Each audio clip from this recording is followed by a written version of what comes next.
Welcome everybody to InFocus. My name is Pastor Daniel Donahue, and I'm certainly glad you're here today. And this week's topic that we're going to be going over is found in the Gospel of Matthew, starting in verse 16 and going to verse 20. So before I open up and explain what it's about, let me read that so you have the context of what's taking place. And starting in verse 16, it says, "Let your light so shine before men, that they may see your good works and glorify your Father in heaven. Do not think that I have come to destroy the law or the prophets. I did not come to destroy, but to fulfill. For assuredly I say to you, till heaven and earth pass away, one jot or tittle will by no means pass from the law till it is fulfilled. Whoever therefore breaks one of the least of these commandments and teaches men, so shall be called the least of the kingdom of heaven. But whoever does and teaches them, he shall be called great in the kingdom of heaven. For I say to you that unless your righteousness exceeds the righteousness of the scribes and the Pharisees, you will by no means enter the kingdom of heaven." Now this is a very interesting passage, and it's really confusing to a lot of people because they don't understand exactly what is being said.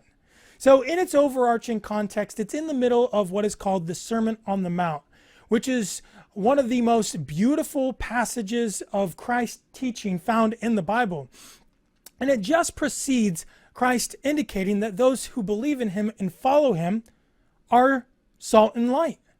As we see in verses 16, it says, "Let your light so shine before men that they may see your good works and glorify the Father in heaven." Now, what this passage to some indicates is actually contrary to what it is actually saying. Some people today in the church find that they need to find their righteousness through the works of the law. It says in verses 16, those good works. And they attribute those good works to the works of their law. But that's not what Christ is saying. But why does he go from good works to do not think that I've come to destroy the law, but to fulfill it? Well, because Christ was accused of basically trying to get rid of the law, to end it. And he was accused of that by the Pharisees, who called him a glutton and a drunk. But what he's saying is he's not here to destroy it. He's actually the one that's going to perfectly fulfill it. He is the perfect fulfillment of the law to all the parts of the law that applies to him. He is and was the only person who truly fulfilled all the requirements. Now, we can't do that. And as it indicates in verses 20, if you try, you cannot, even if you try to succeed the scribes and the Pharisees, well, you will not enter the kingdom of heaven, because you're trying to gain your righteousness through the wrong means. Our righteousness doesn't come from that of the law. It comes through Christ, who imputes his righteousness on us because he perfectly fulfilled the law. He was the just requirements of the law, and we who are in the flesh, when we enter into Christ, well, we obtain his righteousness.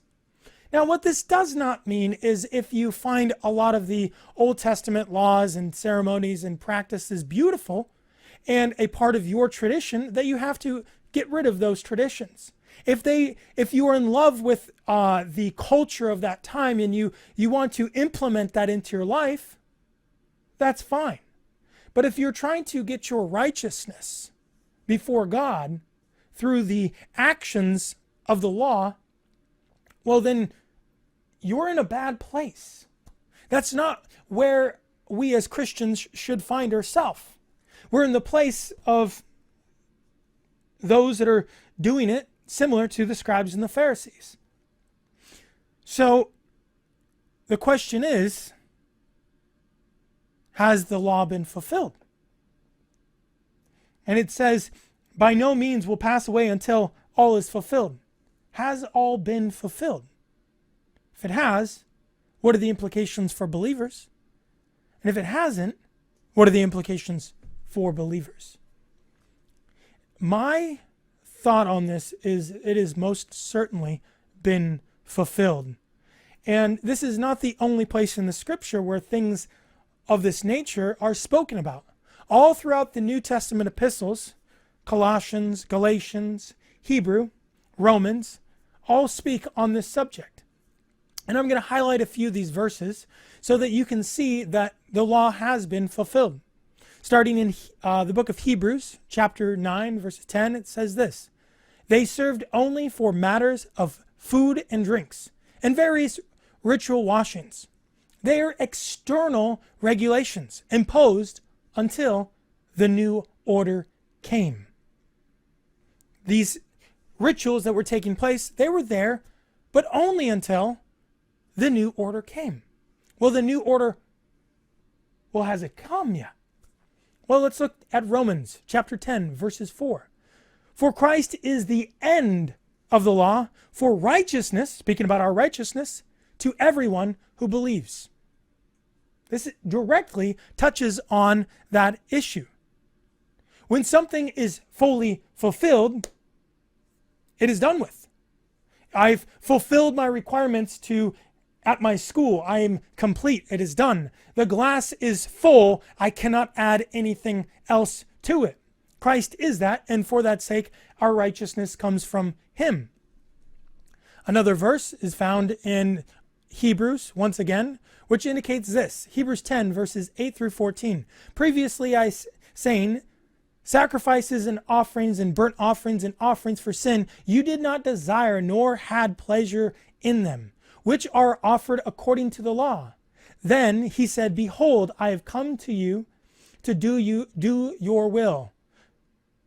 O God, he takes away the first, and that he may establish the second. By that will we have been sanctified through the offering of the body of Jesus Christ once for all. Take away the first, speaking about covenant, and giving us the second. We are sanctified not in the first, but in the second, which was that perfect fulfillment, in that Christ was that fulfillment as the offering of his body once for all.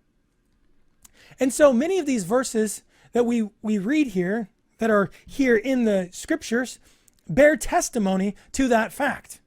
Such as in Galatians, where at the very end it says, but after faith has come, we are no longer under the tutor. And the tutor is speaking of the law. Bear one another's burdens, so fulfill the law of Christ. And what is that law? Well, that law is found in the book of Philippians, is found in the Sermon on the Mount. It's the idea of that passage where we're supposed to live after the example of Christ's life by loving one another, self-sacrifice, applying the Beatitudes into our life, being merciful, righteous.